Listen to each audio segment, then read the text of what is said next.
এই জন্য বিয়ে করে ছেলে সার স্ত্রীকে কইছে মানে বেসর ঘর দিয়েছে সোহাগ রাত, তো ফুলসজ্জার রাত্রি সেদিন সোহাগ রাত, তো ইও পেটের খেপা ও পেটের খেপি, মানে ইও বুঝে না কথা ও বুঝে না। তো একে যখন বেসর ঘর দিয়েছে তো দুনিয়া তার গল্প ঢিঁড়া পায়নি যাহারে আইসতে তোকে বিয়ে করে লেলু, তো আইসতে তোর আমি কে হইলু কত, তো আর স্ত্রীটা কাছে আমি জানি না জি, আমি জানি না যে কহা পাগলি কেটা হইলু কহা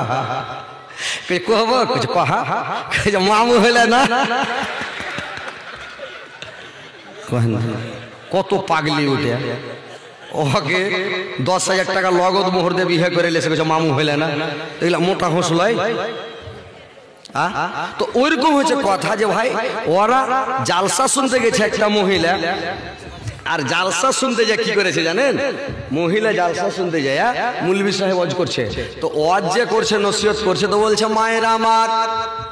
বোনেরা আমার, তোমার স্বামী তোমার মাথার ছাতা,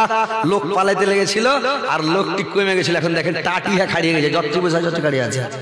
তো লোক চাইছে একটু মজার ওয়াজ, হযরত আলী করবে কি কহেন, কিছু লোক বলছে হযরত আলী হাসাইছে কেন, একটা লোক ওই ফোন লাগিয়ে দেখছে দিয়া বলছে আপনি হাসাইছেন কেন, মানে কয়েকটা কথা কাটাকাটি রাগারাগি হয়ে গেছে, তো আমি মোবাইল তখন আগে ফোনে রাগ করে কইছে হারে বোকার বাটা, ওরা শুনতে চাইছে তো আমি কি করব, ওই কথাটাকে গ্রুপে ছাড়তে লেগেছে, আর খেয়ে যেতে গ্রুপে ছেড়ে ছেড়ে তাহলে হযরতে গেলে আর কেউ ডাকবে না, তো গ্রুপে ছেড়ে যদি আল্লাহ চাহে তো মানুষের ক্ষতি করতে পারবে যে ভাই।